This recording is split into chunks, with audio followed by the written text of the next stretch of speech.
attaquer ce webinaire sur l'environnement, les chiffres clés et également les consommations d'énergie en élevage de ruminants et les services rendus par l'élevage. Nous serons 3 à intervenir lors de ce webinaire, donc j'interviendrai en premier. Ensuite, enchaînera Thomas Gontier du département environnement et du service eau, air, énergie. Et nous terminerons par les services rendus par l'élevage qui seront présentés par Juliette Ferial du service climat, toujours du département environnement. Donc je vous propose d'attaquer rapidement cette partie par une introduction de contexte, un contexte plutôt large, pour se rappeler un petit peu les grands chiffres des émissions de gaz à effet de serre et de l'impact sur le climat. Le premier secteur d'émissions de gaz à effet de serre est encore le transport. Vient ensuite en deuxième place l'agriculture avec 20% d'émissions de gaz à effet de serre, suite aux derniers chiffres publiés dans les rapports SECTEN ne citait pas. La troisième place revient à l'industrie qui affiche 17% à peu près d'émissions.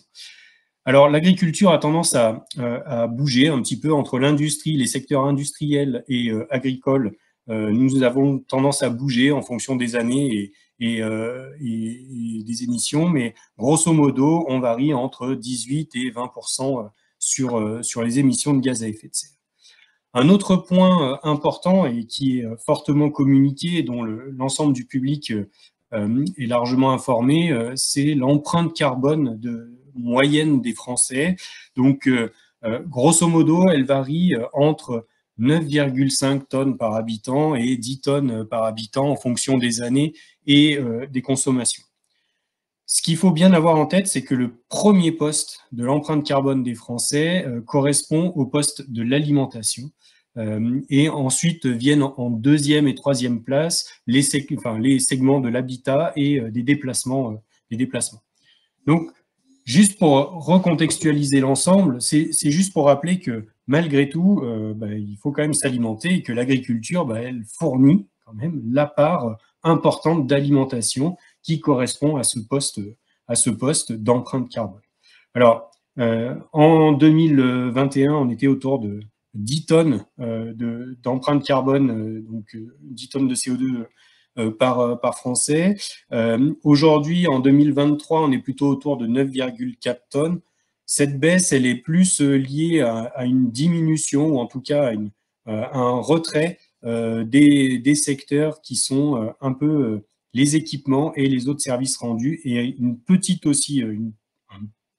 effet sur les déplacements, donc avec une légère compensation sur les déplacements. Viennent ensuite, alors juste pour remettre les éléments, c'est que le sol, les systèmes de culture élevage favorisent le recyclage de l'azote et du carbone par l'utilisation des déjections et en particulier pour la fertilisation des cultures fourragères. Donc, on a ce couplage entre élevage et culture qui est un lien important et un lien étroit avec le sol. Et c'est ce qui nous permet, sur les exploitations de ruminants, d'avoir ou d'atteindre une autonomie fourragère d'environ 90% et également une autonomie protéique autour de 75%. Donc, c'est quand même, ces cultures fourragères sont la base de l'alimentation des troupeaux et c'est ce qui nous permet d'avoir des niveaux d'autonomie au niveau des élevages de ruminants de cet ordre-là. Une part des éléments est valorisée par la production de lait ou de viande, de ces éléments d'azote et de carbone, et une autre part est potentiellement émise vers le milieu naturel sous forme de gaz à effet de serre, directement vers l'air, de volatilisation de l'ammoniac ou de lixiviation des nitrates. Ou bien, il y a également une part qui est mobilisée dans le sol. Dans les élevages et dans ces modes de couplage, élevage et culture, il y a une utilisation efficiente de ces éléments qui participent à augmenter le stock de matière organique des sols. Et cette augmentation de stock de matière organique permet, ou en tout cas permet d'améliorer la structure physique des sols et de capter leur capacité à avoir une meilleure rétention en eau. Ça permet également de limiter les pertes vers le milieu. À partir du moment où on a du couvert, en particulier, nous allons avoir moins de pertes vers le milieu et donc aussi une diminution du recours aux intrants sous forme d'engrais en particulier. Et un chiffre quand même à savoir, c'est que 92% des exploitations de ruminants n'exportent aucun effluent. Et ça fait partie des éléments quand même très positifs et contributeurs face à ces liens étroits avec le sol qu'ont nos exploitations ou les exploitations de ruminants. Alors, dans les élevages ruminants, il y a quand même une gestion efficace de l'azote. En gros, on a eu une baisse de la pression en azote. Donc, la pression en azote, c'est la quantité d'azote épandue par hectare de SAU. Et ces 10 dernières années, on a eu une diminution d'environ 12% en moyenne sur le territoire. Et cette amélioration de la valorisation, en particulier au travers des effluents d'élevage, a permis également de réduire l'usage de l'azote minéral dans les zones d'élevage d'environ 25% en 20 ans. Ce qu'il faut juste retenir également, c'est que nous avons 95% du total de l'azote organique produit en France qui est généré par les exploitations agricoles disposant d'au moins un atelier d'élevage herbivore, qu'il soit lait ou viande. Donc, il faut quand même retenir un message important, c'est que la gestion de l'azote au niveau des élevages, en particulier des élevages couplés, donc avec des zones de culture, est plutôt efficace et avec des éléments et en tout cas des efforts qui sont entrepris sur les aspects de la baisse.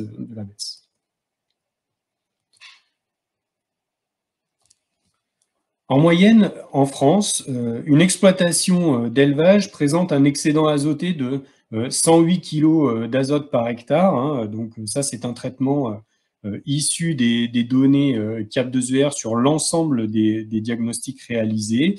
Par contre, ce bilan apparent, ou en tout cas ces éléments, vont fortement varier en fonction des systèmes d'élevage.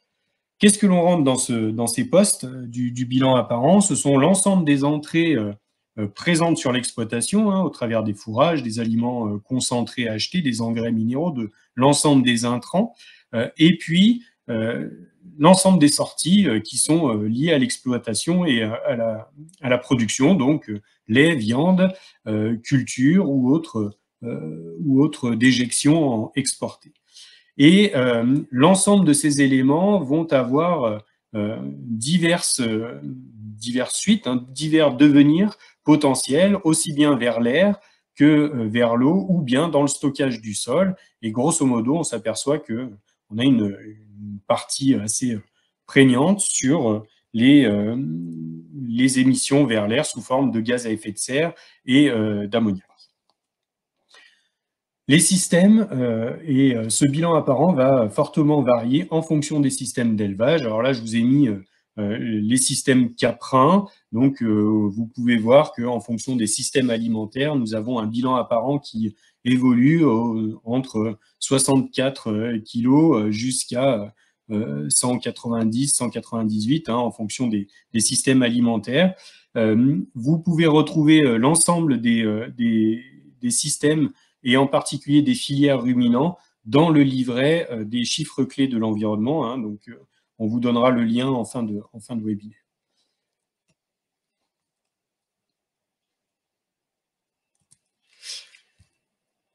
L'élevage bovin, spécifiquement, représente autour de 22% des émissions d'ammoniac.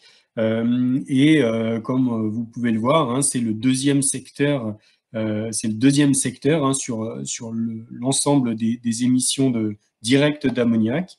Et cela nous permet d'essayer de contrebalancer par rapport aux autres élevages, dont les hors bovins, qui sont autour de 15%. Le premier secteur qui ressort en termes d'émissions directes d'ammoniac sont l'ensemble des secteurs agricoles hors élevage.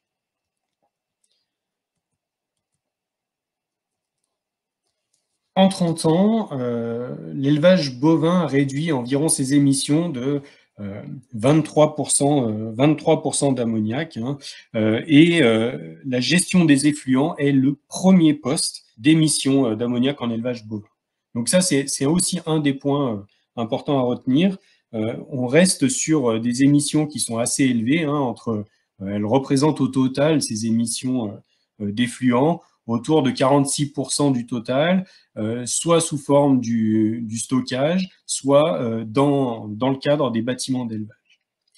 L'un des secteurs, ou en tout cas l'une des conduites qui semble être un plus pour la qualité de l'air, c'est la conduite au pâturage avec des émissions qui sont de l'ordre de 10% sur le poste au niveau du poste ammoniac.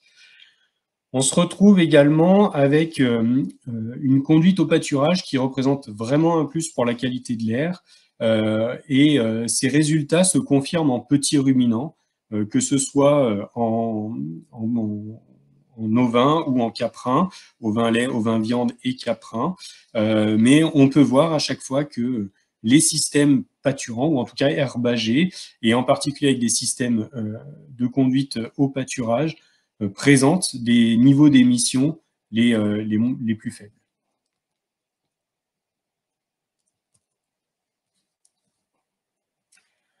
En France, donc comme je vous le disais en introduction, l'agriculture représente entre 19 et 20% des émissions de GES, et en particulier le secteur élevage ruminant représente grosso modo 55% des émissions de GES.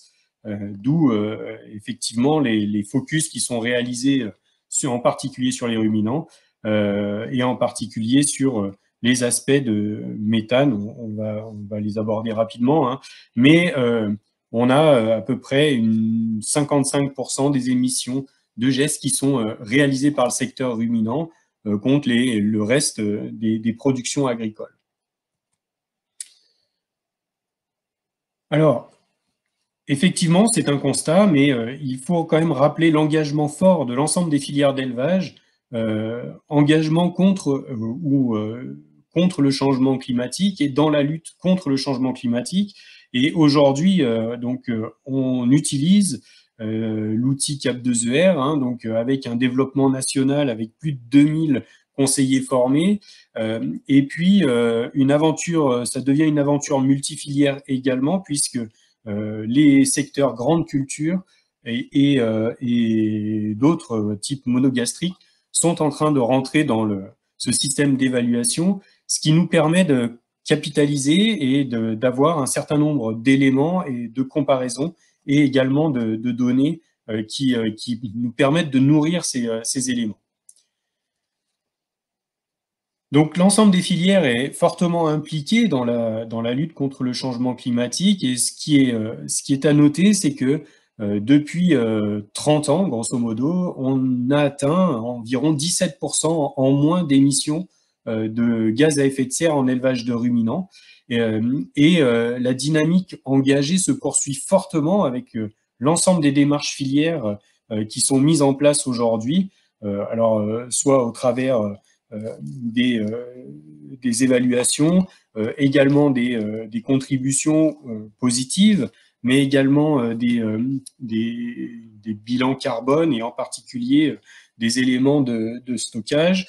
Donc on reste sur des efforts qui sont très importants et qui contribuent à cette diminution. Souvent, ce sont des leviers simples qui sont mobilisés pour arriver à diminuer les émissions de gaz à effet de serre, des leviers techniques comme la valorisation des fourrages. Ça fait partie des points importants pour permettre de limiter ces émissions de gaz à effet de serre. C'est aussi en passant par la production ou la consommation de protéines de proximité. Et donc ça fait partie aussi, alors je fais le lien avec un autre programme qui avait eu lieu, hein, qui s'appelait Cap Protéines, mais on avait vu fortement dans le cadre de Cap Protéines que les contributions, en tout cas la consommation d'aliments, d'intrants de proximité contribuaient à la diminution des gestes sur les exploitations. Un des leviers également est mobilisable est la conduite du troupeau. Alors, il y a différents leviers au sein de ce rang levier, hein, mais des leviers sur le renouvellement, sur le sanitaire. Et donc, en fait, on s'aperçoit que l'ensemble, pour arriver à diminuer ces émissions de gaz à effet de serre sur les exploitations, c'est la mobilisation, la combinaison de différents leviers techniques et très simplement très simplement mobilisables ou même qui sont mobilisés dans d'autres cadres, hein, comme le travail sur la croissance des jeunes, etc., vont permettre de diminuer, de contribuer à ces diminutions de gaz à effet de serre.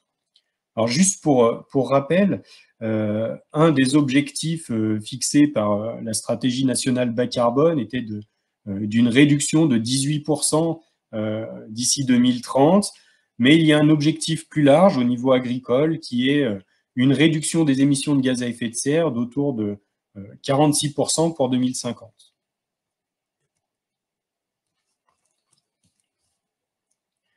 Alors, il y a effectivement des émissions de gaz à effet de serre, mais un des points importants et un des points positifs de l'élevage ruminant en particulier, hein, c'est la capacité à stocker du carbone, en particulier sous les prairies. Donc aujourd'hui, il y a environ 13 millions d'hectares de prairies sur le sol français qui se répartissent de la manière suivante, hein, environ 8 millions d'hectares de prairies permanentes, 3,5 millions de prairies temporaires et le reste en prairies naturelles. Un des points importants, c'est que ce que l'on constate, c'est que l'on a dans les 30 premiers centimètres de sol à peu près un stockage équivalent entre la forêt et la prairie. Et donc, ce sont des points quand même importants à conserver et à garder en tête, hein, sur les effets du stockage sous prairie. Par contre, un des points importants également à avoir en tête, c'est qu'à partir du moment où l'on a des sols nus, on a des effets de déstockage, donc au moment des labours et des retournements de sol, et les sols nus sont moins contributeurs au stockage de carbone. Donc, en termes de levier, ou en tout cas d'éléments, c'est que ce qu'il faut avoir en tête, c'est que on peut se permettre de stocker encore plus en augmentant les temps de couverts végétaux et puis éventuellement en implantant des zones de haies de façon à pouvoir stocker plus de carbone. Ce qu'on peut retenir également, c'est que grâce au stockage de carbone, quel qu'il soit, sous forme de prairies, sous forme des éléments globaux de biodiversité ou en tout cas des refuges, on va se retrouver avec un stockage de carbone d'environ 55%, de l'équivalent de 55% des émissions de méthane entérique qui vont être compensées. Alors, un des points également qui est intéressant sur le travail et sur ce qui forme les contributions positives. Alors, Thomas Gontier pourra en parler plus, en particulier sur les consommations, mais on peut constater fortement des ressources en énergie, hein, des ressources en énergie, et un bilan énergétique en constante amélioration sur l'ensemble des systèmes ruminants. En particulier sur des éléments en termes de ressources. Donc, l'alimentation est l'un des premiers postes de consommation d'eau sur les systèmes d'élevage, et quelle que soit la filière. Cette eau alimentaire correspond à l'eau contenue dans les fourrages et concentrée, hein, ingérée par les animaux, et l'eau d'abreuvement prend la deuxième place. Donc, grosso modo, l'eau est une ressource sur laquelle on compte à partir du moment où on a des animaux. Et donc, on s'aperçoit que le premier poste important, c'est le poste alimentaire et que le poste de consommation d'eau vient en deuxième place dans la hiérarchie. En termes de consommation, mais également de production énergétique, les exploitations agricoles, ça sera reprécisé par Thomas, mais grosso modo, on consommait autour de 46 TWh d'énergie directe, soit 3% de la consommation énergétique française. Les principaux postes que l'on peut relever en élevage de ruminants sont le carburant et les aliments, donc les intrants liés à l'alimentation des animaux.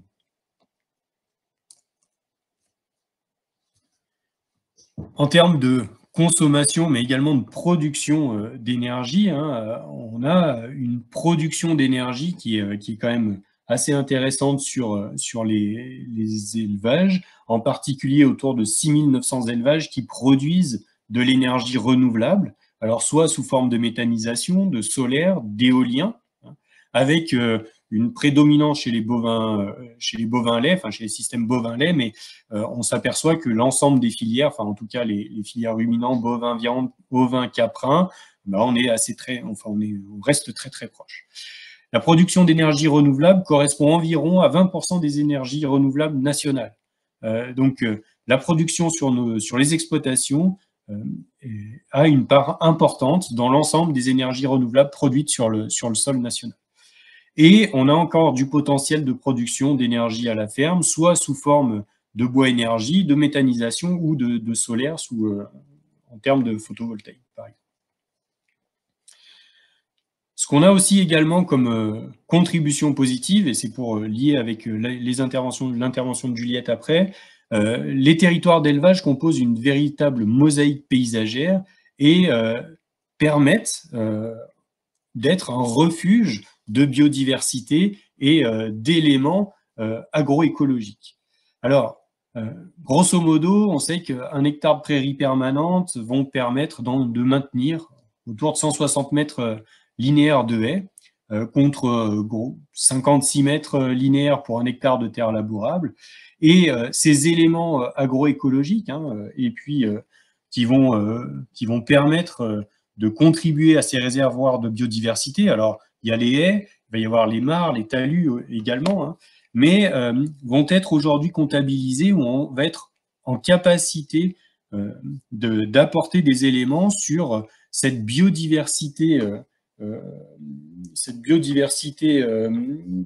que l'on retrouve ordinaire, hein, que l'on retrouve sur les prairies, qu'on va retrouver dans les haies, etc., ou dans les lisières. Et ça va nous permettre d'avoir un indicateur de capacité d'hébergement de la biodiversité d'une exploitation en calculant la surface de biodiversité écologique développée sur la surface globale, la surface agricole utile de l'exploitation. Et donc, on considère que quand on a un rapport supérieur à 0,7, soit 0,7 hectares d'habitat préservé pour la biodiversité sur 1 hectare de SAU utilisé, eh ben, on rentre dans une capacité d'hébergement qui commence à être préservée, qui permet la préservation de cette biodiversité ordinaire.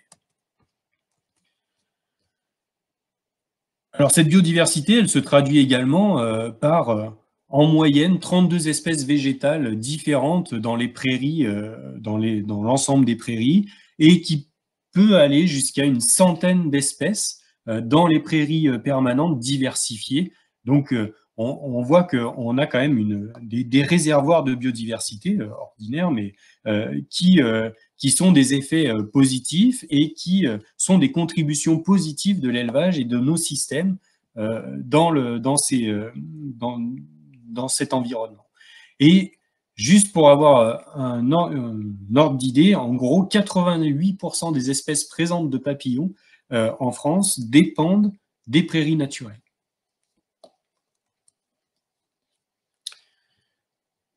Dans les zones d'élevage, on a une diversité qui est forte, hein, et qui est à préserver, mais grosso modo, nos systèmes d'élevage nous permettent de préserver 13 des 20 espèces présentes en France de bourdons, environ 13 des 29 espèces de chauves-souris qui sont présentes en France, mais également 40 à 70 espèces différentes d'oiseaux sur une exploitation et également entre 150 et 300 vers de terre par mètre carré de prairie. Donc, on a vraiment des éléments importants et nos structures d'élevage nous permettent d'augmenter ou en tout cas de préserver ces aspects de diversité et en particulier, elles permettent d'abriter toutes ces espèces sous différentes formes.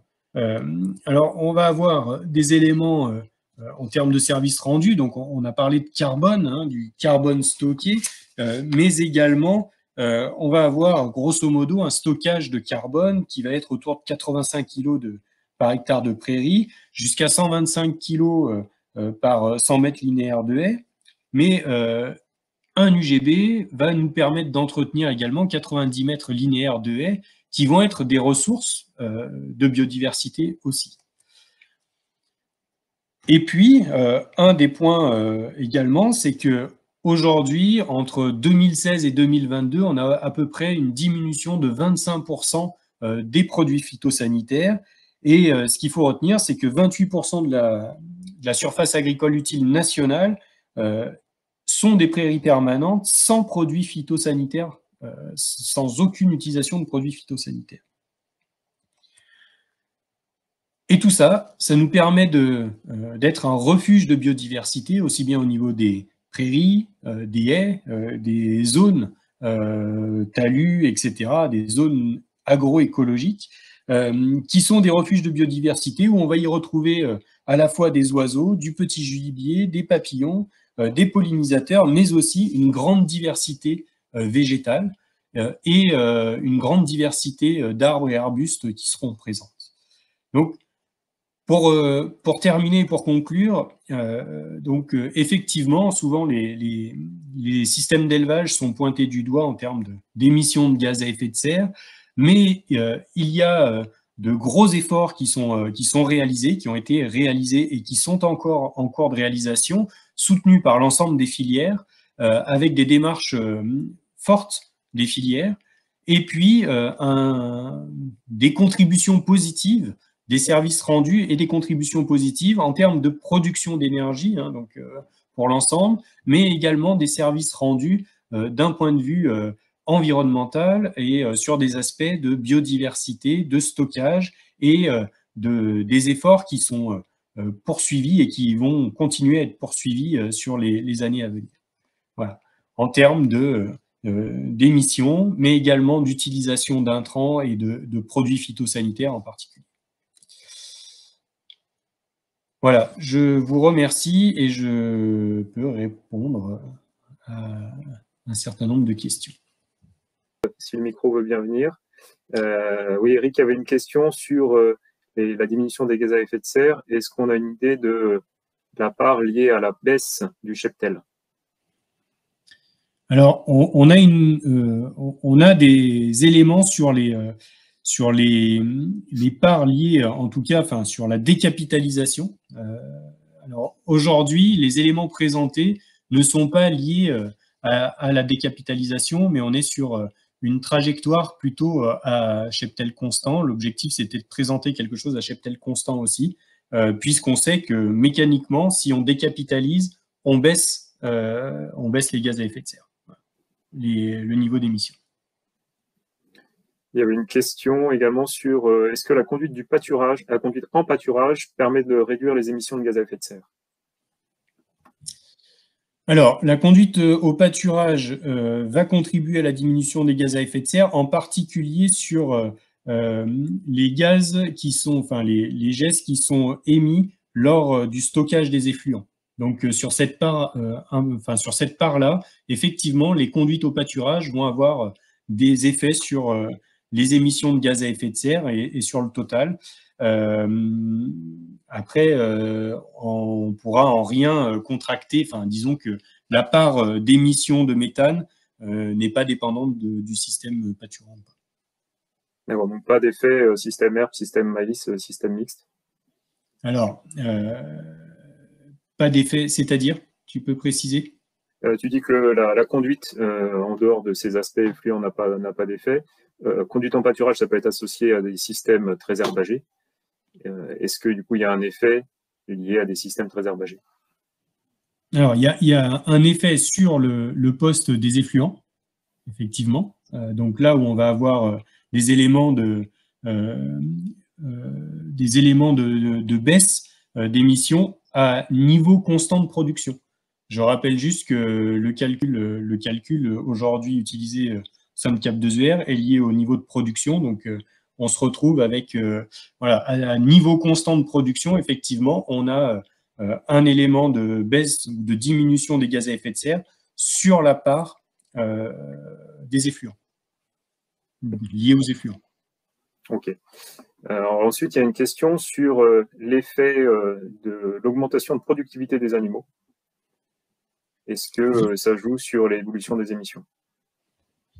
Alors, la productivité des animaux va jouer sur les émissions de gaz à effet de serre, effectivement, en particulier sur les effets de durée de vie et également de durée de production. En fait, en gros, c'est plus on a des animaux qui vont être rapidement productifs et également qui vont avoir des niveaux de production plutôt élevés, on va se retrouver avec des effets sur les émissions et en particulier sur les productions de gaz à effet de serre. Sur ta diapositive, sur un UGB permet l'entretien de 90 mètres linéaires de haies, pardon. Oui. C'était pas bien compris en fait le lien entre les UGB et les linéaires de haies. Donc en gros, quel est le lien entre les deux? Aujourd'hui, on a fait un lien de corrélation entre, à partir du moment où on a des systèmes d'élevage qui ont une part de pâturage ou en tout cas des éléments de sortie, on se retrouve sur les systèmes d'élevage, en particulier herbagés, on se retrouve avec une corrélation entre le niveau d'UGB, en tout cas d'animaux, et la capacité à entretenir ou à maintenir un certain nombre de mètres linéaires de haies, contrairement à des zones de grande culture où on a moins de présence de mètres linéaires de haies. Donc, en gros, ce qu'il faut retenir, c'est que on a eu une phase où on a enlevé des haies, en gros, sur les systèmes de grande culture. Et donc, c'est ça qui fait qu'on se retrouve avec une cinquantaine, entre 50 et 60 mètres linéaires de haies entretenus par 1 hectare de SAU en grande culture, contre 90 mètres linéaires de haies entretenus sur des systèmes qui sont plus herbagés ou de polyculture élevage, donc où on a une présence d'élevage. C'est qu'on a maintenu un certain nombre de zones de haies dans les territoires d'élevage pour délimiter les parcelles, pour avoir des parcelles avec des parcelles de pâturage en particulier ou des parcelles d'exploitation qui correspondent donc sur les zones d'élevage. C'est une zone mixte, remettre ça à l'échelle nationale. Et donc, ce qu'on constate, c'est que à partir du moment où on a des systèmes d'élevage, on a des zones de haies, ou en tout cas un maintien des zones de haies, contrairement aux zones de grande culture. Et c'est de là qu'on a pu faire le lien entre une UGB et la présence ou non de haies et la distance, en tout cas, de présence de haies. Ensuite, alors, il y a deux questions sur la diapositive sur laquelle tu présentais le stockage dans les prairies et les forêts. Il y avait une question, donc le stockage herbe-forêt est indiqué comme équivalent. Est-ce que ces chiffres intègrent la production de méthane des bovins ou est-ce net de production? Et une autre question qui s'en rapprochait sur si les sols des forêts et des prairies stockent dans la même proportion, comment une haie augmenterait le stock de carbone stocké? Alors sur la première question, je répondrai, je compléterai le webinaire. Je veux juste revoir quelque chose. Sur la deuxième question qui est donc si on a les mêmes niveaux finalement de stockage, comment est-ce que rajouter des haies contribue à augmenter le stockage? Donc en fait, on est sur 30 cm de sol prévu. Et donc, à partir du moment où on va réimplanter des haies, on va réaugmenter. Et donc, le niveau de haies linéaires, c'est l'entretien aussi de sol. Et donc, en fait, à partir du moment où on réinstaure des zones de haies, c'est souvent sur des zones qui étaient pas ou peu exploitées, ou bien des zones qui n'étaient plus forcément en prairie, hein, donc, ou sur des zones de bord de champ. Et donc, on réaugmente la part de stockage. On réaugmente la part de stockage liée à une production en fait supérieure de stockage de carbone au niveau de ces sols qui étaient plutôt pauvres. Voilà. C'est pareil, je note la question et je compléterai des éléments. Et alors, il y avait une question sur la capacité de stockage de GES pour 1 hectare de maïs. Alors, je suppose que c'est la capacité de stockage pour les carbones. Sur la capacité de stockage de GES sur 1 hectare de maïs. Oui. Ok, alors aujourd'hui, donc les méthodologies sont en train d'évoluer, en particulier. Jusqu'à aujourd'hui, on prenait le stockage qui était lié, et 1 hectare de maïs était plutôt déstockant que stockant. Pourquoi? Parce que y a des pratiques, alors hormis des pratiques sans labour, mais ce qu'on constate, c'est qu'on a quand même souvent du labour, et à partir du moment où on a un travail du sol, on a un effet de déstockage qui devient négatif par rapport à la capacité de stockage de la culture. Donc, sur les aspects stockage, effectivement, aujourd'hui, il y a un débat scientifique sur la capacité de stockage des différents végétaux, à la fois la capacité de stockage en sous-sol et la capacité de stockage aérienne en termes de carbone. Les méthodologies sont en train d'être redébattues. À ce jour, dans CAP2ER et dans les éléments, on reste sur le stockage de carbone au niveau du sol et des 30 premiers centimètres de sol, et des éléments de déstockage au moment du travail du sol. Donc, 1 hectare de maïs aujourd'hui reste comptabilisé plutôt déstockant actuellement dans les méthodologies de calcul, à partir du moment où il y a un travail du sol contraignant, c'est-à-dire dégradant au niveau du sol, et donc où on aura un effet de déstockage qui sera supérieur à l'effet de stockage. Alors, une dernière question qui va faire lien avec ce que je vais présenter après. Une question sur comment sont pris en compte les gaz à effet de serre émis par la fabrication des tracteurs, le béton, acier des bâtiments, les phytos dans CAP2ER. Eh bien ça, je te laisserai répondre parce que je pense que tu as beaucoup plus d'éléments que moi là-dessus. Je répondrai à ce moment-là là-dessus. Voilà, il y a quelques questions sur lesquelles il n'y a pas eu de réponse exacte, mais alors, nous, on aura les questions et on essaiera de faire des réponses dessus. Donc, je laisse la parole à Thomas pour la suite. Voilà, moi, je vais reprendre la main. Alors, je bascule l'écran. Visio sur l'autre écran. Et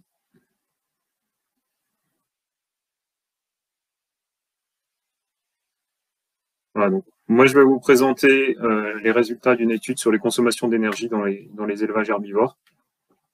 Donc, dans le département environnement comme Eric, et dans un autre service, le service OR énergie.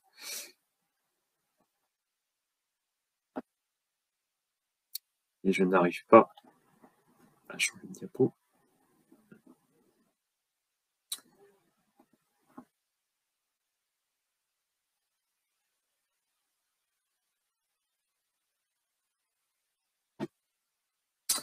Excusez-moi, je n'arrive pas.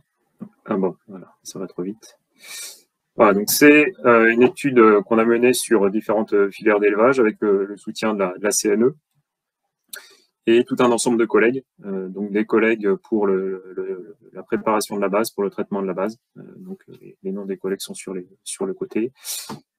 Ça a été basé sur le traitement des données CAP2ER niveau 2 et Diapason. Donc, Diapason étant l'outil de suivi des fermes du réseau Inosis sur les années 2020, 2021 et 2022.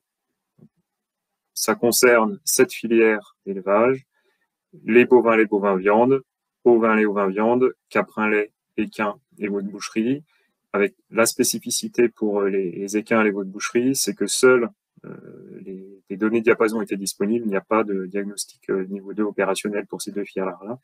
Donc on a uniquement traité des données des fermes Inosis pour ces filières-là. C'est un rapport qui fait suite à une première édition en 2011, donc il y a un certain nombre d'années, et donc il y a le petit visuel pour ceux qui connaissaient le rapport. Le point important, c'est qu'il n'y a pas de comparaison possible entre les données de l'ancien rapport et les nouvelles données, notamment parce qu'il y a eu entre-temps des changements de référence et un changement de méthodologie. Donc, je vais revenir après sur ces éléments-là, mais ça fait que voilà, les résultats ne sont pas directement comparables et on n'a pas cherché à faire une comparaison entre les deux.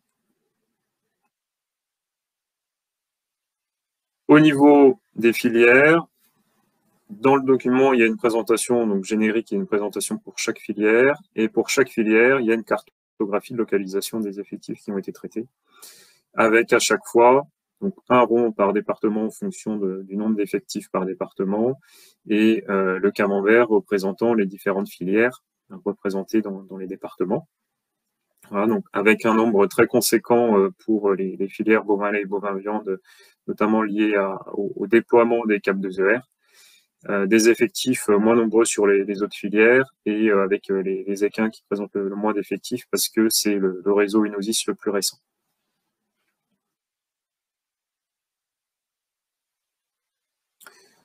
Alors, un point d'attention sur la représentativité, on n'a pas fait d'échantillonnage considéré comme représentatif, on a pris la totalité des fermes qui étaient disponibles, donc avec un tri pour enlever celles sur lesquelles il y avait des aberrations, mais on s'en est arrêté là. Par contre, on a un nombre de données qui est conséquent, on a une diversité des systèmes qui est conséquent, et on va considérer que les références qui sont issues du traitement de ces données-là permettent d'illustrer la diversité des consommations qu'on va observer dans les différents systèmes français.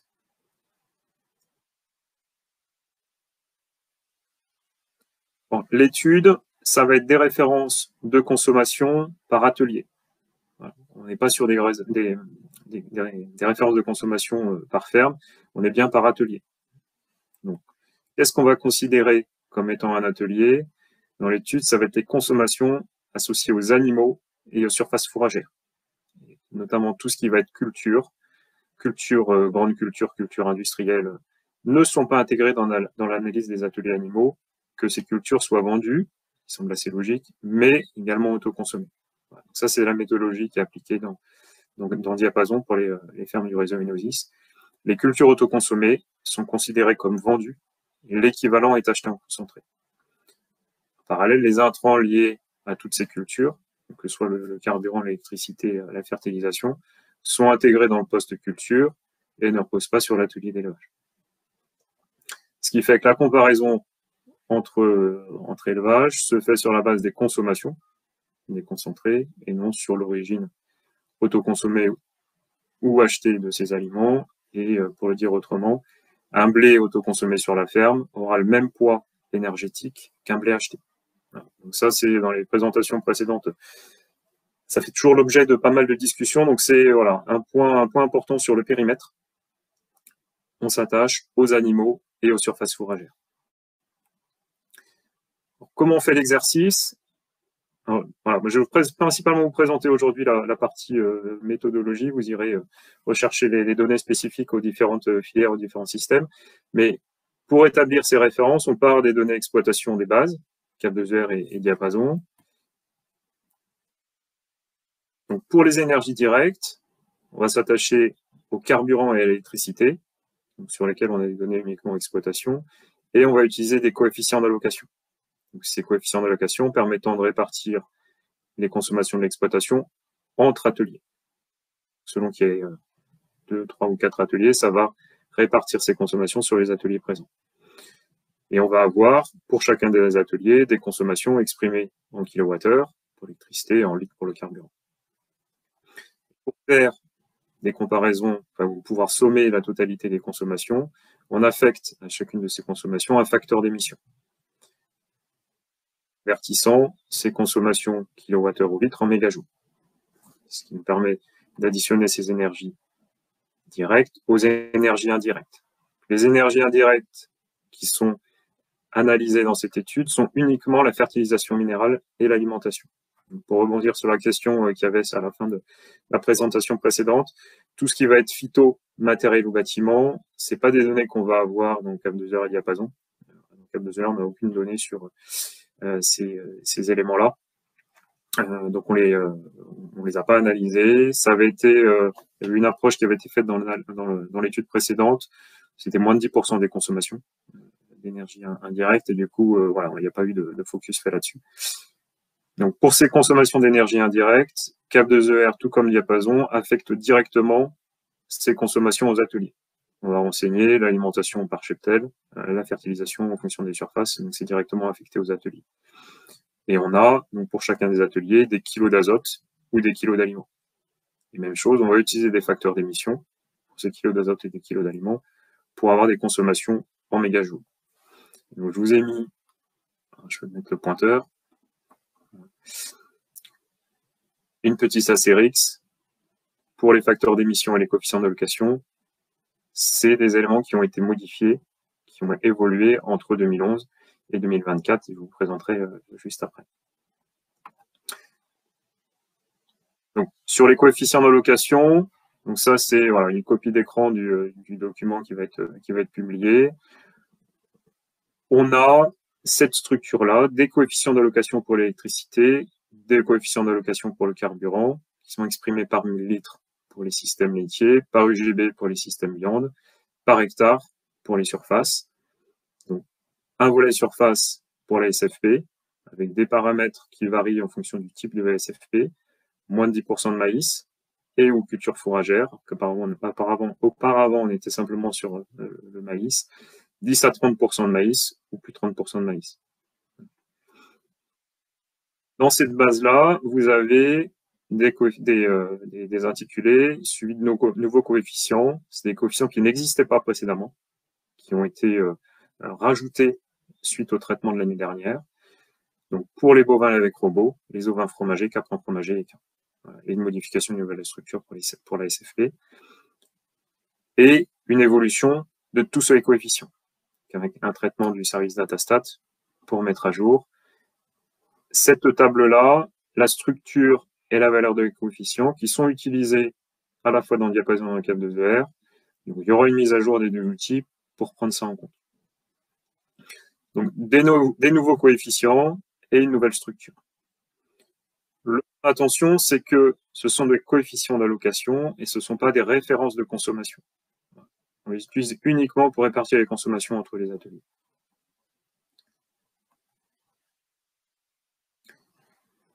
L'objectif, définir une répartition théorique et on affecte cette consommation théorique aux consommations réelles. Je vais illustrer avec un cas particulier.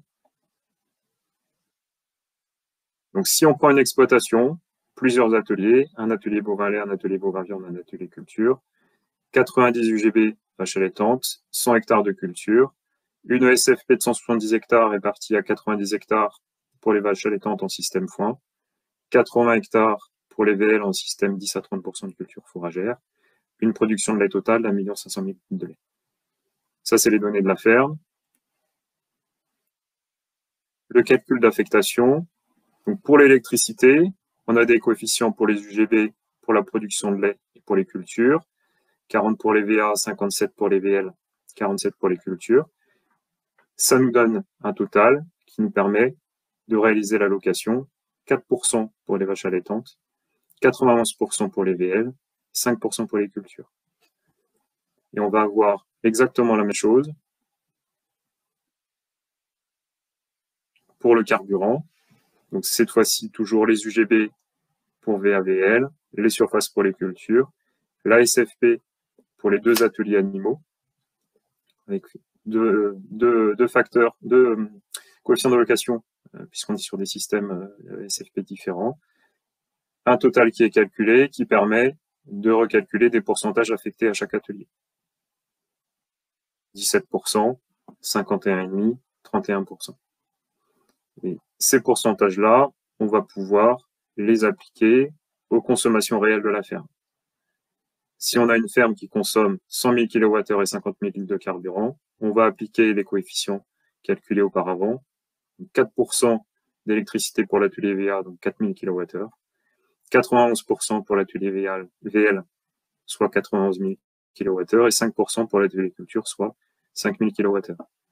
Le même exercice pour le carburant, ce qui nous donnerait 8 750 pour les VA, 25 750 pour les VL, 15 500 pour les cultures.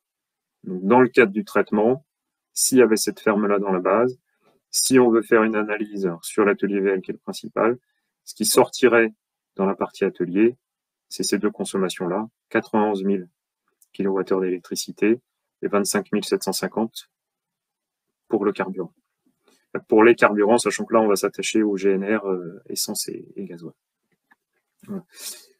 C'est un point important parce que les références, si vous allez sur une ferme qui va être multi-atelier, si vous voulez comparer les consommations de la ferme aux références, il faut faire ce calcul d'affectation par atelier pour regarder si l'exploitation est consommatrice ou pas.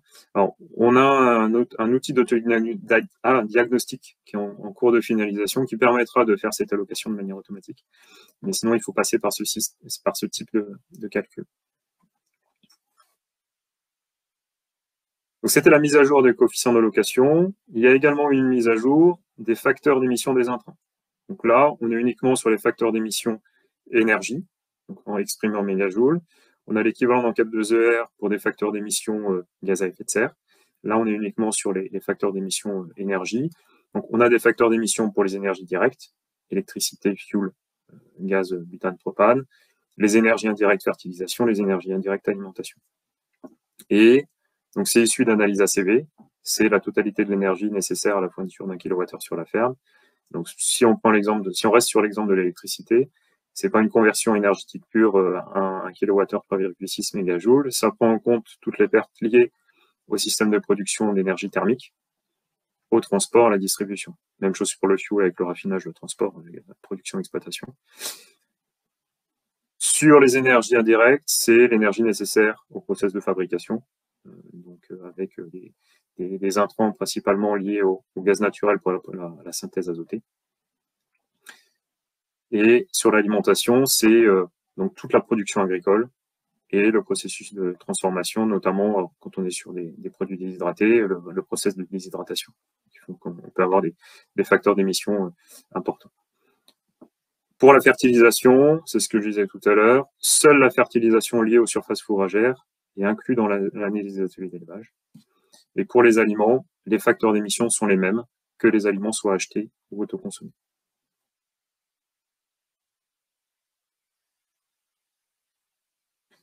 Donc, ce sont des valeurs qui évoluent régulièrement. Vous avez sur la droite du tableau la source des données, donc Agribalis 3.1.1. Donc, à chaque fois qu'il y a des mises à jour, on va avoir un 3.1.2, un 3.2, et on aura une mise à jour de ces coefficients dans les outils de diagnostic. Ça évolue parce que il y a des choix méthodologiques qui peuvent être pris, des définitions de paramètres qui peuvent évoluer, des évolutions de connaissances et des modifications de process de production. Je disais sur la déshydratation, selon qu'il y a une source charbonnée ou une source décarbonée, on va avoir des paramètres qui vont évoluer. Donc, elles ne sont pas considérées comme stables pour plusieurs années. Et donc, quand on fait des mises à jour, on met à jour ces coefficients.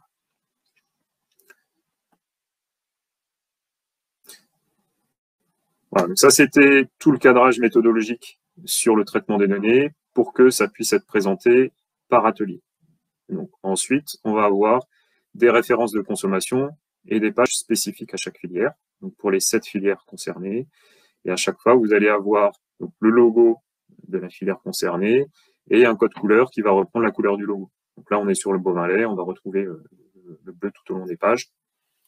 Et sur ces pages, on va retrouver, donc c'est le même schéma de présentation à chaque fois, les typologies retenues, parce qu'on va avoir des données pour la totalité de la filière laitière, on va avoir des données spécifiques au système de production.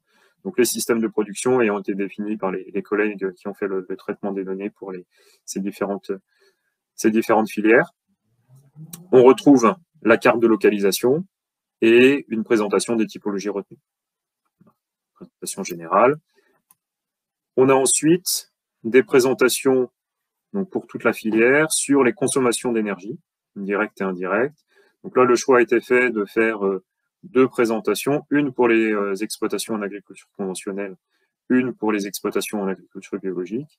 Et dans chaque filière, on aura, dans tous les cas, cette présentation du pourcentage de chaque énergie dans le total.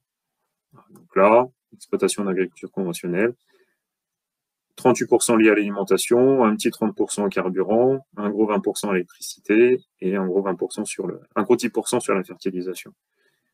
Un graphique équivalent en agriculture biologique avec un gros paquet sur le carburant, 40%, 35% sur l'électricité, 25% sur l'alimentation et moins de 1% sur la fertilisation.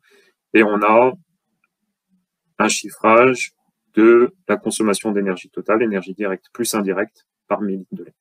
On va avoir des indicateurs, principalement par millilitre de lait pour les filières laitières, par 100 kg de viande vive ou kilo carcasse ou par UGV sur les filières viande. Donc, un graphique de répartition qui peut changer selon les filières. Sur les caprins, on va avoir un graphique pour les laitiers et un graphique pour les fromagers. Voilà, ça peut changer un petit peu, mais on va avoir exactement le même schéma, pas le même principe. Et donc, un zoom sur la figure du bas, c'est une répartition cette fois-ci pour les différents systèmes qui ont été retenus. Et on va retrouver donc, le chiffrage consommation d'énergie en mégajoules pour 1000 litres pour ces 4 postes. Donc électricité, carburant, alimentation et fertilisation. Bien évidemment, le même code couleur que toutes les filières. Et on va pouvoir voir donc, les distinctions. Le transformateur qui consomme beaucoup plus d'électricité que les autres filières laitières, vente en laiterie par exemple.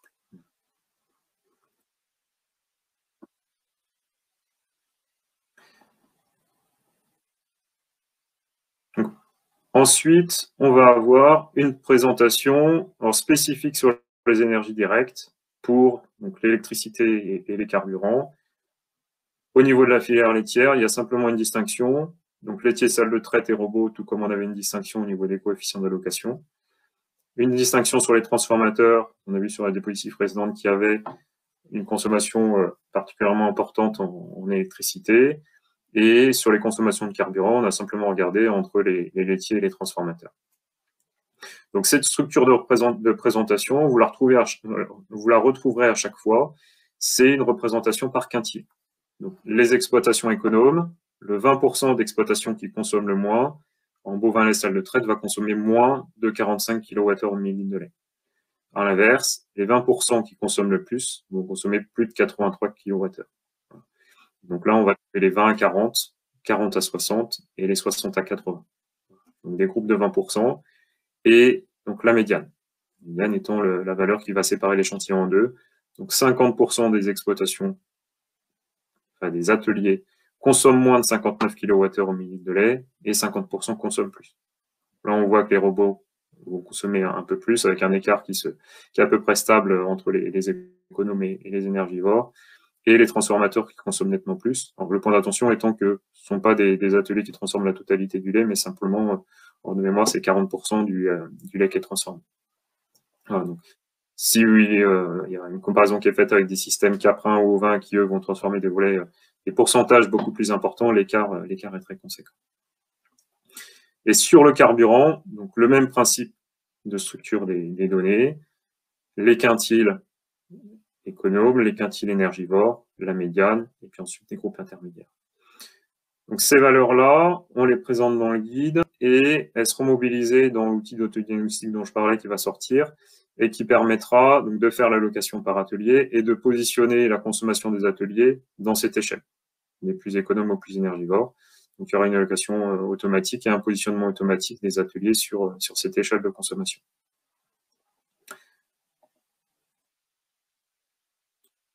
Quelques chiffres clés, donc on reprend les valeurs principalement médianes, consommation électrique de 59 à 73 kWh au millilitre de lait selon le système de traite, et des consommations en carburant qui varient peu, là, entre 22 et 24 litres de carburant par millilitre de lait. Et donc le pourcentage d'écart, 70 à 90% d'écart de consommation entre les élevages économes et les énergivores. Des écarts assez conséquents entre les moins consommateurs et les plus consommateurs. Donc ça, c'est la présentation générique pour chaque filière de production. Et ensuite, donc, au sein de chaque filière, on va avoir des données en fonction des typologies qui ont été retenues. Donc ça, c'est l'exemple, la première typologie présentée pour les bovins laits, les transformateurs laitiers à la ferme. Et ensuite, il y a donc une subdivision qui a été réalisée. Il y a des données transformateurs conventionnels montagne, transformateurs conventionnels plaine, transformateurs biologiques.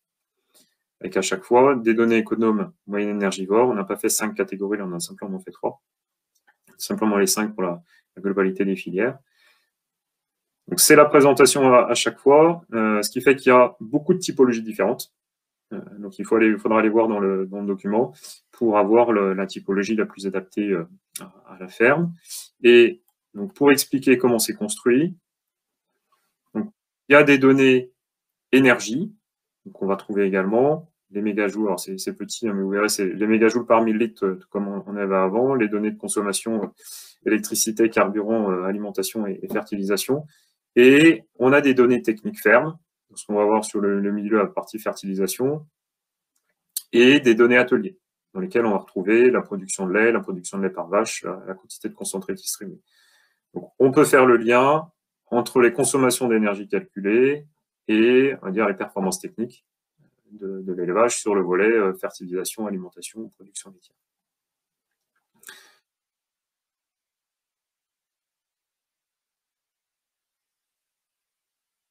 Alors, le point d'attention sur la présentation, donc sur la première ligne, les consommations au mégajoules par 1000 litres de l'atelier, on est bien sur les quintiles, tout comme auparavant les données qui étaient présentées sur les consommations d'énergie. Donc, le groupe des économes, c'est le groupe des fermes, enfin des ateliers qui vont consommer moins de 3000 mégajoules par 1000 litres. Vers ces énergivores, ceux qui vont consommer plus de 4300. Donc là, on est bien sur les quintiles. Et une fois qu'on a fait ces groupes-là, on va calculer les moyennes des groupes. Donc là, on est sur des quintiles. Là, on est sur les moyennes du groupe des 20%, de la totalité de l'échantillon ou des 20% les plus énergivores. C'est le point d'attention. On utilise les quintiles pour faire des groupes et ensuite on fait les moyennes par groupe.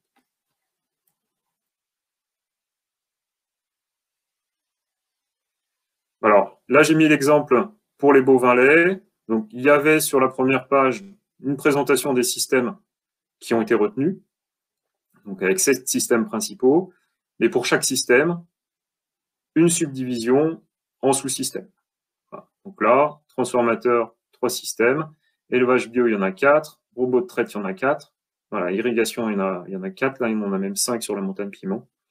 Donc, faut aller voir, je ne détaille pas la totalité, mais il y a des données spécifiques au système pour avoir les données les plus adaptées au système que vous pouvez rencontrer.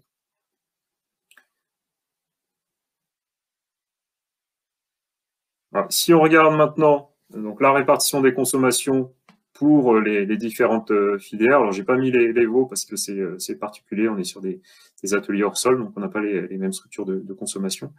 Je les ai groupés en équins et filière viande, système fromager et système laitier. Donc, alors, les équins qui sont en haut donc, vont se caractériser par une consommation d'énergie électrique assez importante. Bon, très peu de fertilisation et des postes assez équilibrés en alimentation et carburant. Les systèmes viande, ovins ou bovins, donc on a une part prépondérante de l'alimentation. Ensuite, c'est le volet carburant. Et donc le volet soit fertilisation, soit électricité, qui sont en 3 et 4. Sur les systèmes laitiers et fromagers, on a des structures de consommation qui sont assez différentes. Les systèmes fromagers, caprins et ovins, donc, ils se caractérisent par une part d'électricité très importante, voire majoritaire à 51% pour les caprins. Une part d'alimentation qui reste importante en deuxième position, autour de 20% de carburant et très peu de fertilisation. Et sur les systèmes laitiers et vente en laiterie, donc c'est majoritairement l'alimentation, tout comme pour les systèmes viande. L'électricité est quasiment divisée par 2 par rapport au système fromager. Entre 20 et 25% pour le carburant et entre 5 et 10% sur la fertilisation. On a des structures de consommation qui varient selon les systèmes de production.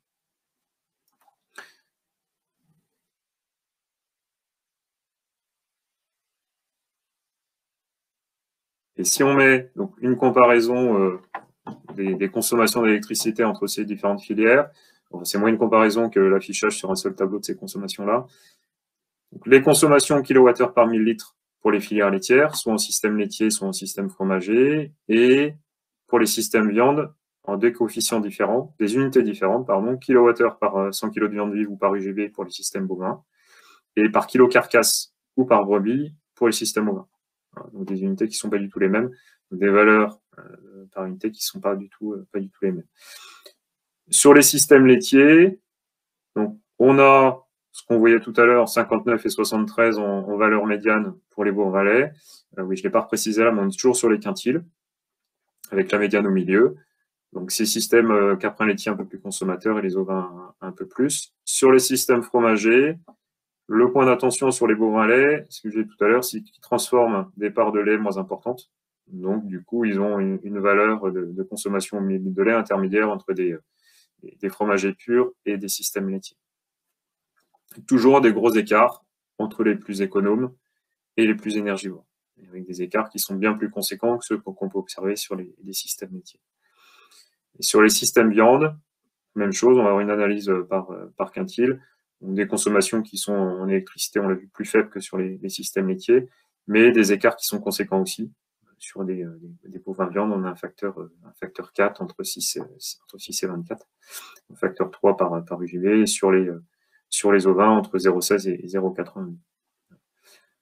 Donc ça, c'est ce qui sera mobilisé aussi dans l'outil d'autodiagnostic. Et bon, donc on a l'équivalent, si ça veut bien défiler, sur le carburant, donc avec des consommations sur toujours les systèmes laitiers fromagers, les systèmes viande, toujours par quintile et la médiane. Et donc là, on va avoir, bon, pour le coup, moins d'écart entre les systèmes laitiers et les systèmes fromagers. Et toujours des écarts conséquents entre les économes et les énergivores. Voilà. Donc c'est, quelle que soit la filière, on a des écarts entre les économes et les énergivores. Voilà, donc pour synthétiser sur l'étude, on aura des références. Alors l'étude est sur le point d'être finalisé. Il y a une dernière mise en page qui a été voulue la semaine dernière et qui est pas terminée. Des références de consommation pour les 7 filières d'élevage herbivore, donc sur l'électricité et les carburants pour les énergies directes, la fertilisation et l'alimentation pour les énergies indirectes, et des références sur plusieurs systèmes pour chacune des filières, couplant des indicateurs énergétiques et des indicateurs techniques, avec l'objectif que l'analyse sur les consommations puisse s'orienter sur des actions de diminution des consommations d'énergie. Je remets les filières, les bases utilisées diapason avec les réseaux Inosis, la base CAP2ER, le financement CNE et donc la totalité des collègues qui ont participé, non, parce que j'ai oublié les collègues qui font la mise en page, mais les collègues pour l'analyse technique tout le monde.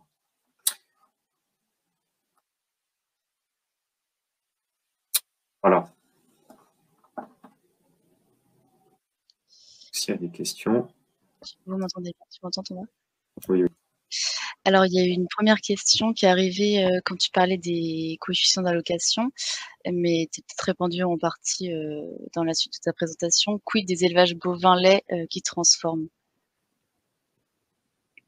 Alors, dans l'allocation, je peux revenir. Il n'y a pas de coefficient d'allocation spécifique pour les bovins laits transformateurs. L'allocation entre un système bovin lait transformateur et un bovin lait laitier va être la même. La difficulté, c'est que dans la base, il faut avoir suffisamment de références pour faire les différentes allocations. Il faut que ce soit considéré comme statistiquement valable. On a fait des mises à jour, mais on n'a pas forcément tous les paramètres. Une autre question, comment se découpe l'alimentation en termes de typologie d'énergie, carburant, électricité, gaz consommés?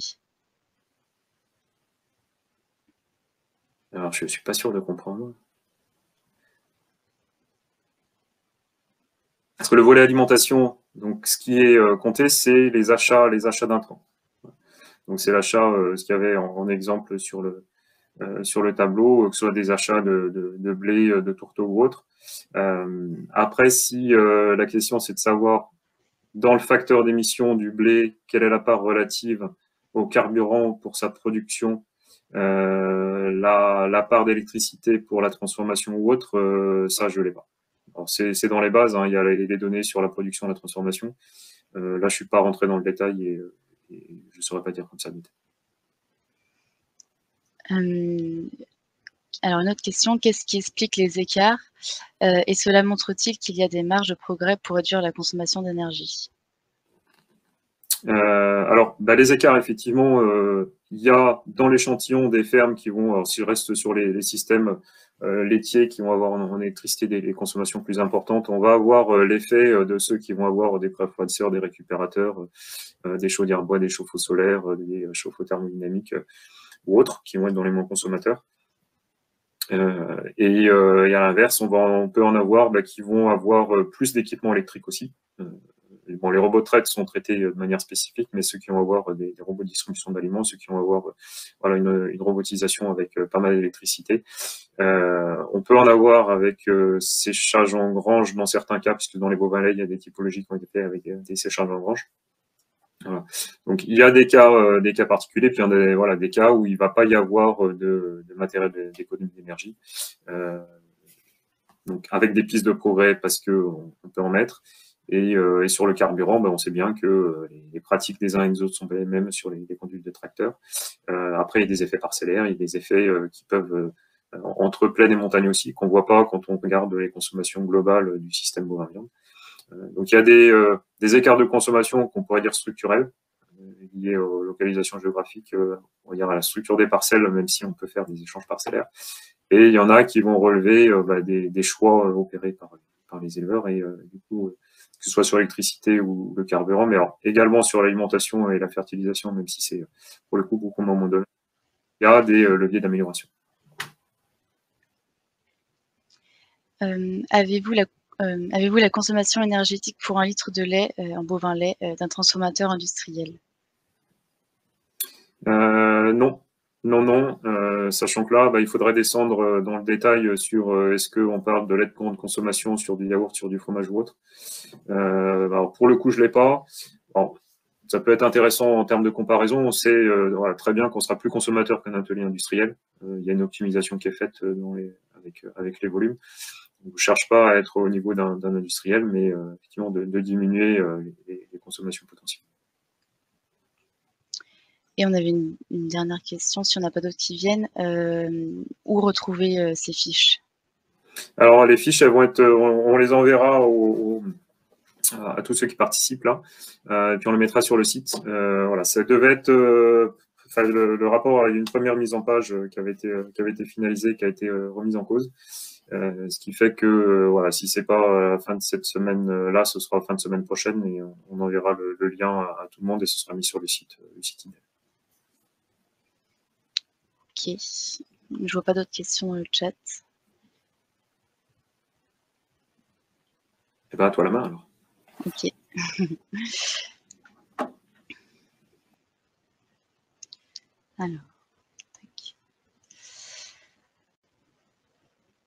Alors moi, pour terminer ce webinaire, je vais vous présenter une étude qui a été réalisée sur les services rendus par l'élevage de ruminants, les actions pour progresser et je ferai un focus à la fin sur en quoi l'élevage de ruminants participe-t-il à une économie circulaire.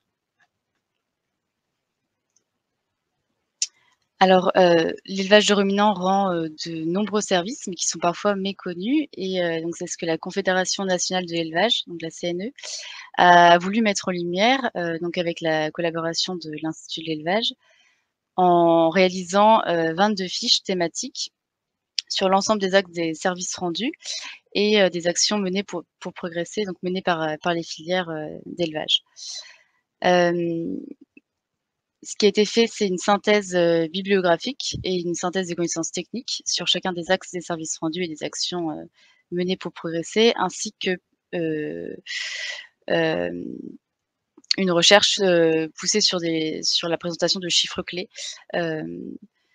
sur ces services rendus. La cible de ces fiches est en priorité donc les responsables professionnels, les éleveurs, les éleveuses et également tous les acteurs de la filière. Donc si vous voulez, il y a un QR code qui vous renvoie vers vers le site de la CNE, sur lequel vous trouverez les 22 fiches sur les services rendus. Hop. Alors, je vous présente rapidement comment se présente une fiche. Donc, je vous ai mis les captures d'écran là pour la fiche territoires ruraux, par exemple. Alors, on a une première page de couverture qui pose une question générale sur la thématique et annonce les éléments de réponse. Donc là, vous avez la question dans le petit cadre bleu et ensuite 6 éléments de réponse en dessous. Ce qui se passe ensuite, c'est on déroule dans la fiche les différents éléments de réponse. Après avoir contextualisé et donné une définition, c'est le petit cadre que vous voyez en haut à gauche de la deuxième capture d'écran. Dans chacun des éléments de réponse, on essaye de donner des chiffres clés sous forme de post-it. Les loupes que vous voyez, c'est des renvois à d'autres fiches qui abordent également le sujet abordé, mais sous un autre angle. Et lorsque c'est possible, on y met des graphiques et des schémas également. Ensuite, une avant-dernière page, avant la biblio, une page de présentation des actions qui sont mises en œuvre par les filières. Donc un listing qui renvoie souvent au site internet quand il y en a, des actions, des outils mis en place. Et enfin, une page de bibliographie pour permettre au lecteur d'aller plus loin s'il le souhaite. Alors voici les 22 fiches qui sont regroupées en 6 grands thèmes. Je vais vous les présenter par la suite en faisant un petit focus sur une des fiches par grand thème. On commence par l'alimentation et la production. Donc dans ce grand thème, il y a 3 fiches qui ont été réalisées. Une fiche sur la production d'aliments pour l'homme, une fiche sur l'alimentation des animaux et une fiche sur les coproduits. Donc soit les coproduits issus des ruminants, cuir, laine, etc. ou les coproduits valorisés dans l'alimentation animale, les coproduits des industries agroalimentaires. Donc si je fais un focus sur la première fiche, la production d'aliments pour l'homme, les aliments, donc le lait, les produits laitiers et la viande rouge font partie de l'alimentation de la plupart des Français. Et c'est notamment le premier service rendu par l'élevage de ruminants de produire des aliments pour l'homme. La viande rouge, malgré le fait qu'elle puisse être critiquée parfois, a de nombreux atouts nutritionnels quand elle est consommée dans le cadre d'une consommation raisonnée et équilibrée, donc recommandée dans le programme national de nutrition santé. Et elle participe à couvrir une grande partie des besoins nutritionnels en protéines riches en acides aminés essentiels, en vitamines B3, B12, B6 et également en minéraux essentiels, fer, zinc, sélénium. Concernant le lait et les produits laitiers, ils sont eux aussi naturellement pourvus de nutriments essentiels à l'organisme, protéines, calcium, vitamines également, et contribuent de manière significative aux apports journaliers, aux apports nutritionnels et à la qualité de l'alimentation humaine. Ensuite, si on bascule sur les fiches en lien avec la vitalité territoriale, donc on a 6 fiches dans ce grand thème. Une fiche sur les emplois, sur les territoires ruraux, sur les espaces les moins cultivables, la prédation, le métier d'éleveur et la souveraineté alimentaire française. Donc si je fais un focus sur la première fiche, les emplois. Donc l'élevage de ruminants rend service dans le sens où c'est un secteur créateur d'emplois. Des emplois directs, donc dans les exploitations, en tant que chef d'exploitation, en tant que salarié. C'est aussi un secteur de plus en plus attractif pour les hors cadres familiales qui cherchent à revenir à la terre, à se réapproprier l'acte de produire ou à avoir un contact avec les animaux également. Au-delà des emplois directs dans les exploitations, l'élevage de ruminants est un secteur qui génère des emplois indirects également. En amont et en aval des fermes. Donc pour citer quelques secteurs d'activité, l'élevage de ruminants crée de l'emploi dans la santé animale, dans la génétique, dans l'alimentation animale, dans la production de matériel, de bâtiments, dans la logistique, dans tout ce qui est, collecte, transformation, commerce, distribution. Ça crée également des emplois pour les fournisseurs, de l'industrie, la gestion des coproduits, l'administration, le développement, la représentation politique, la recherche, et l'enseignement. Ces emplois directs, et indirects, ils ont d'autant plus de valeur parce qu'ils sont situés souvent dans des zones dans lesquelles une part importante de l'emploi est liée aux activités agricoles et aux activités agroalimentaires. Donc ça leur donne d'autant plus de valeur. Cependant, malgré le fait que, malgré les atouts des métiers, en lien avec l'élevage de ruminants, on sait que la filière souffre d'un manque d'attractivité et qu'il est urgent d'améliorer, pour limiter les répercussions sur la production et qui vont à l'encontre d'une population mondiale qui s'accroît.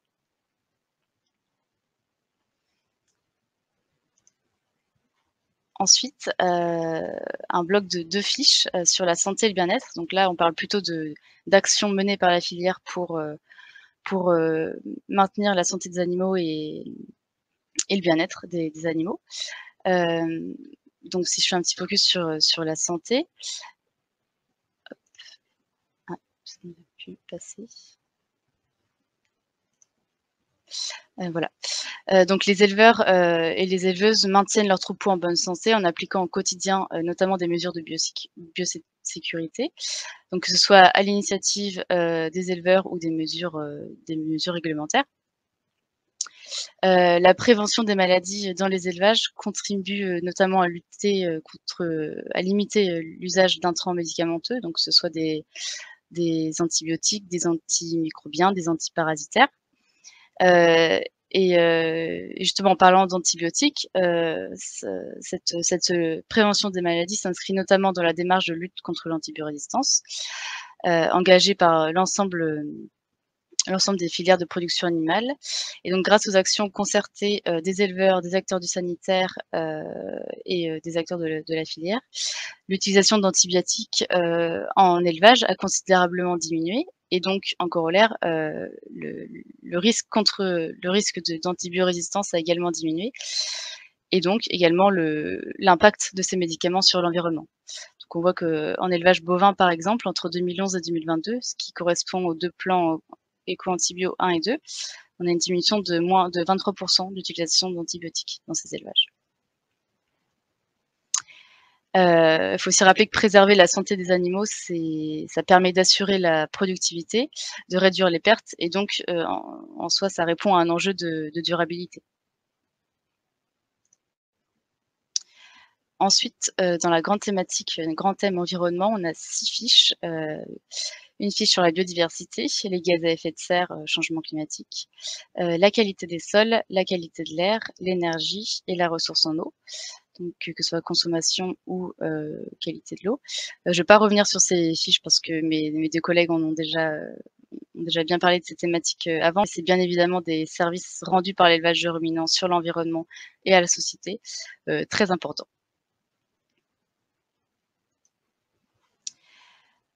Ensuite, en termes de patrimoine et qualité de vie, il y a 3 fiches qui ont été réalisées dans cette thématique.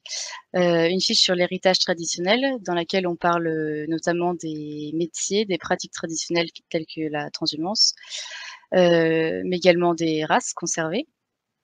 Une fiche sur le patrimoine gastronomique, pour ceux qui aiment le fromage et une fiche sur les paysages, sur laquelle je vais m'arrêter, 1 minute. Donc l'élevage de ruminants, contribue, à la diversité des paysages. On peut le voir, sur nos routes de France, à quel point, il participe à cette diversité et notamment grâce à son utilisation variée des sols, à la préservation des éléments semi-naturels, et également des aménagements traditionnels, donc murés et cetera et modernes qui sont liés à cette activité. Faut pas oublier que la diversité des paysages est également liée, à la diversité des races et des espèces de ruminants qui participent également à cette richesse. L'élevage de ruminants joue un rôle, crucial dans le maintien des milieux ouverts en empêchant, l'enfrichement des terres et donc participe à l'attrait des territoires et au maintien de l'économie des territoires ruraux. il permet également de lutter contre les incendies et les avalanches. Cependant, c'est un patrimoine, enfin, les paysages maintenus par l'élevage de ruminants, ça reste un patrimoine fragile, notamment lié à la pression urbaine et également au fait que à la menace de la diminution des activités d'élevage, ce qui en fait un patrimoine d'autant plus fragile qu'il est nécessaire de protéger.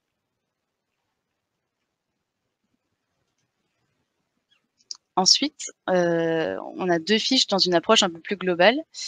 Une fiche sur l'économie circulaire, sur laquelle je vais faire un focus juste après, et une fiche sur le modèle d'élevage français. Alors oui, voilà, le QR code qui vous renvoie, c'est le même QR code que tout à l'heure qui vous renvoie vers les fiches. Si jamais vous voulez aller voir la fiche sur l'économie circulaire, elle est dans la liste des fiches sur le site de la CNE.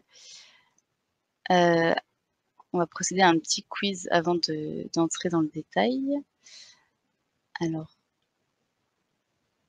hop. Il y a 2 questions. Attention à bien répondre aux 2 questions avant de valider le vote. Alors, je ne sais pas si vous voyez bien. Ah, voilà, c'est bon, ça commence à répondre. Combien de tonnes de laine produites par an en France, selon vous?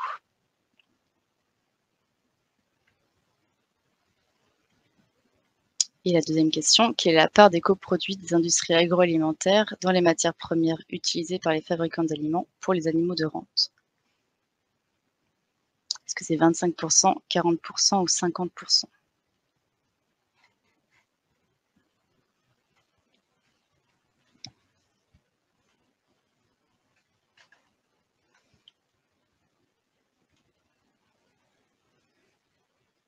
Alors, je vois qu'il y a 50% des répondants qui ont répondu.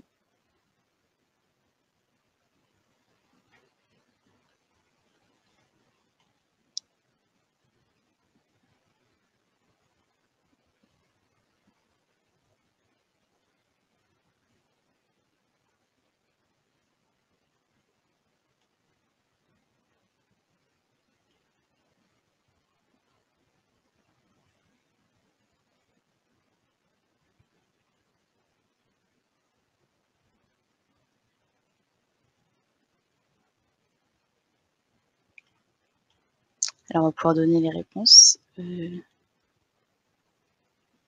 vais mettre fin au vote.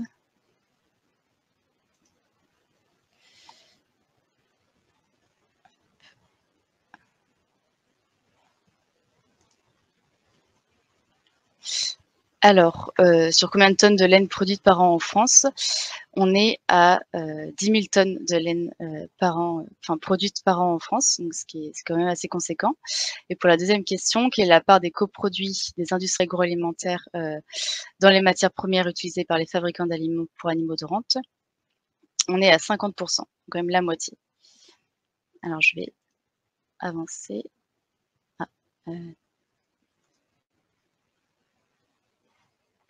Et reprendre la présentation. Alors, vous demandez peut-être pourquoi on parlait de coproduits. Je vais vous introduire ce qu'est l'économie circulaire. Donc l'économie circulaire, c'est une économie où la valeur des produits, des matériaux et des ressources est maintenue dans l'économie aussi longtemps que possible et où la production des déchets est réduite au minimum. Donc ça, c'est la définition de la Commission européenne.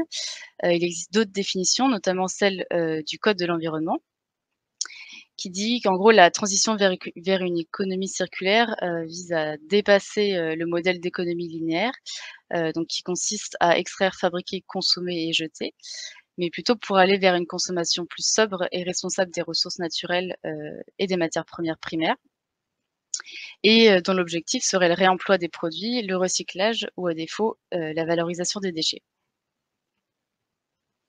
Donc voilà pour une définition de l'économie circulaire.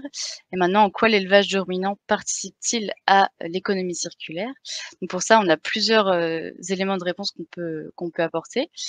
Le premier, c'est les effluents d'élevage qui sont utilisés pour la fertilisation des sols, notamment, donc des sols des cultures à destination de l'alimentation animale, à destination de l'alimentation humaine et des sols des prairies aussi.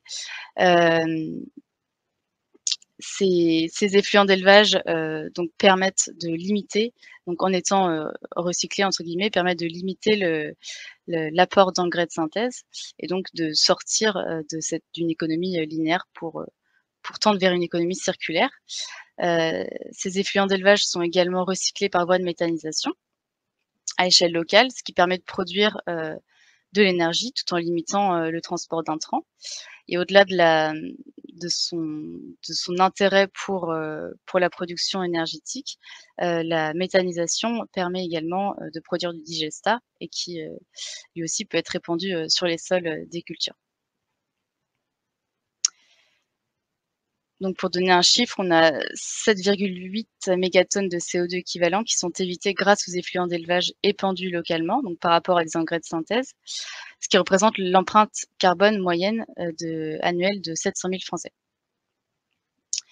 Et concernant la méthanisation, 1000 tonnes de fumier d'air paillé, ce qui correspond à environ 150 UGB hivernés, valorisés en méthanisation, permettent de produire 324 000 kWh, soit une compensation des émissions de 67 tonnes équivalent CO2, liées à la diminution de la consommation de gaz fossiles. Ensuite, on peut également parler des déchets agricoles qui sont de plus en plus recyclés, donc des déchets agricoles non organiques.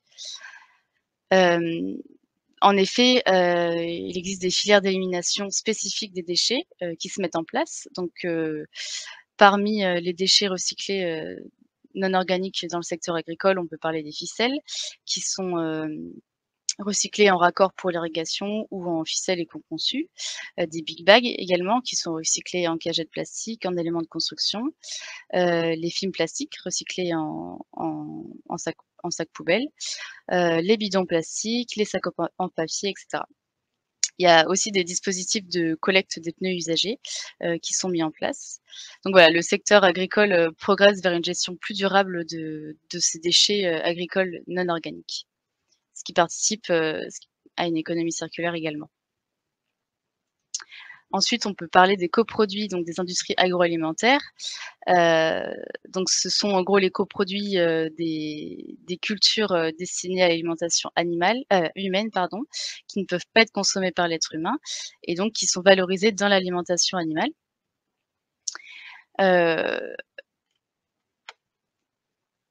Ça permet d'éviter que ces coproduits deviennent des déchets.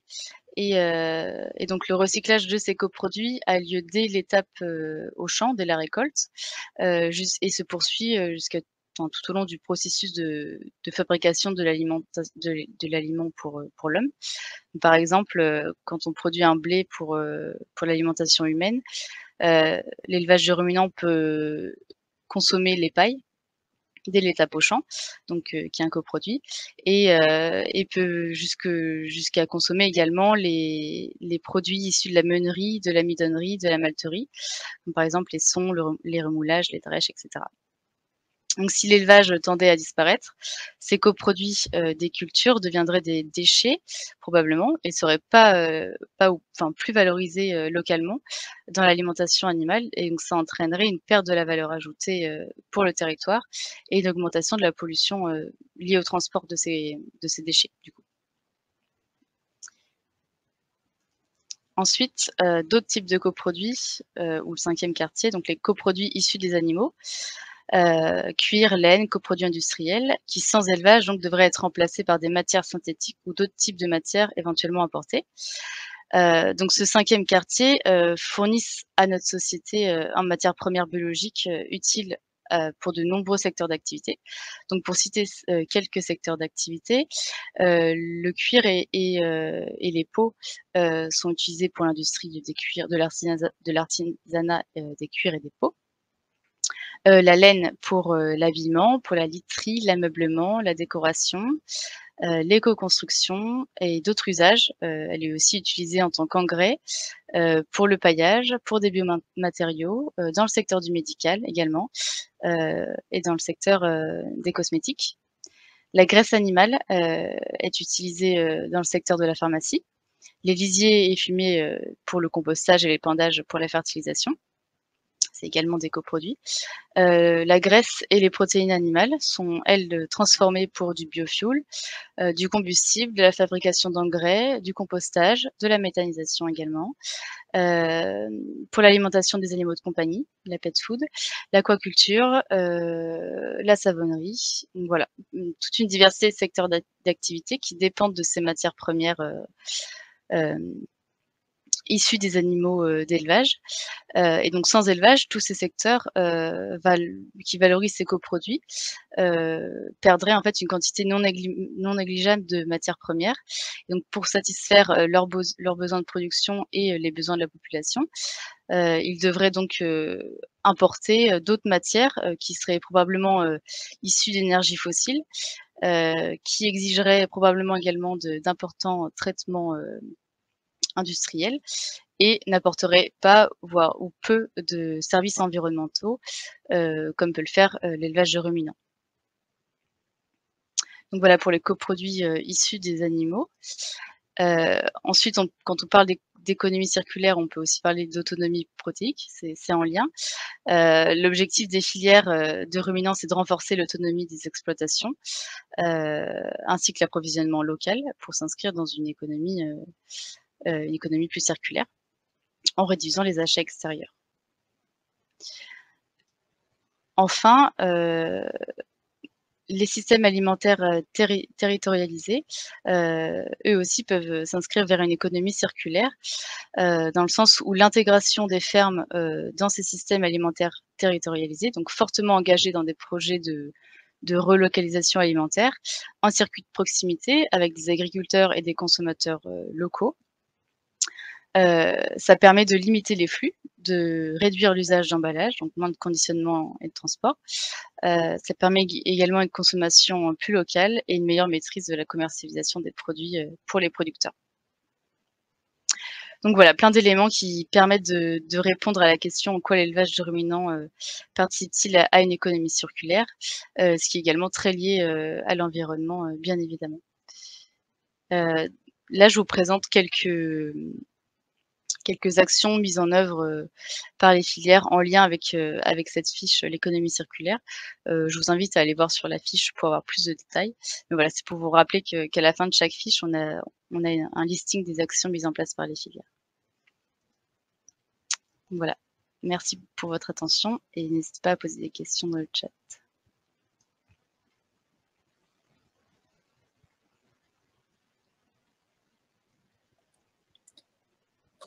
Alors, il y avait deux questions pour l'instant. La première, sur la part d'utilisation d'antibiotiques. Le fait de moins utiliser d'antibiotiques, est-ce que ça aurait augmenté les taux de mortalité ou taux de réforme? Ah, je ne suis pas une pro de la santé des animaux, mais je peux revenir vers vous si vous le souhaitez, enfin me renseigner et revenir vers vous. J'ai votre contact dans le chat si c'est enregistré. Mais oui, j'aurais pas la réponse. Ok. Et une autre question, est-ce que tu as une idée du bilan carbone d'une construction d'une unité de méthanisation? Non plus. Peut-être que Thomas Peut répondre Thomas a la réponse. des éléments.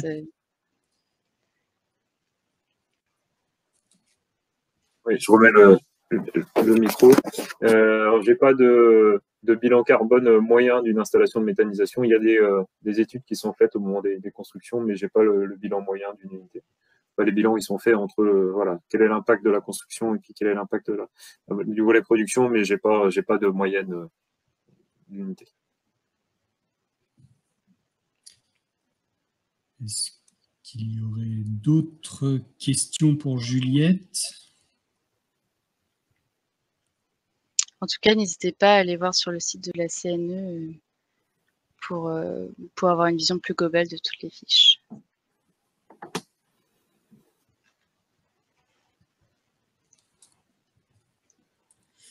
Alors, une autre question. Quelle quantité de viande rouge hebdomadaire est considérée comme une consommation raisonnable? Ça également, ce sera dans la fiche. Ça dépend notamment de l'âge de la personne et de ses besoins en nutriments et aussi de son état de santé.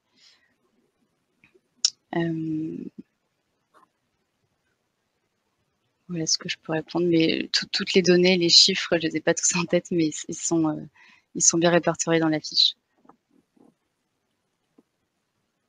Et une autre question.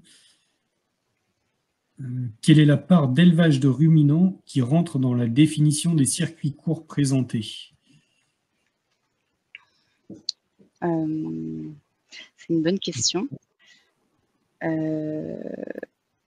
J'ai pas parlé de circuits courts, j'ai parlé de circuits de proximité. Il me semble que c'est différent. La part d'élevage de ruminants, il me semble qu'il y a eu des études qui ont été faites à l'Institut de l'élevage sur ça, sur les circuits courts.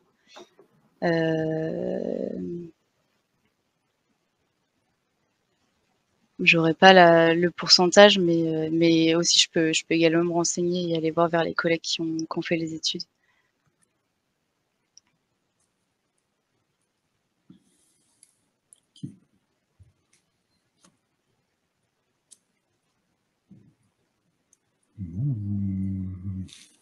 Est-ce qu'il y a d'autres questions? Sinon, pour répondre à une question qui a été faite sur ma présentation, en fait, sur la part de stockage herbe-forêt qui était indiquée comme étant équivalent, et c'est bien net de production de méthane. On n'intègre pas, en fait, on n'intègre pas du tout la part de méthane produit par les animaux. Donc, on est sur du stockage et non pas sur une différence. Voilà. Alors, s'il n'y a pas d'autres questions, nous vous remercions tous de votre participation, pour votre participation. Vous pourrez retrouver les différents documents présents sur le site de l'Institut, hein, donc au travers des différents liens ou des QR codes présentés par Juliette. Voilà, et vous avez également nos emails, nos contacts si vous souhaitez